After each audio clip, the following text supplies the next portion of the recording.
Start by washing your hands thoroughly and assembling your breast pump according to the manufacturer's instructions. Ensure all parts are clean and properly connected to avoid any issues during pumping.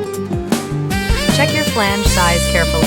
It should fit your nipple comfortably without rubbing. A flange that is too small can cause pain, while one that is too large may reduce milk output. Comfort is key to effective pumping.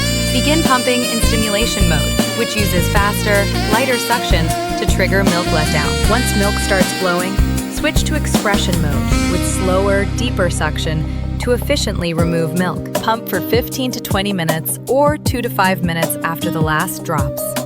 Massage your breasts before and during pumping to increase milk flow. Stay relaxed by looking at a photo or video of your baby to help stimulate letdown. Remember, pumping should never be painful. Adjust flange size and suction if needed.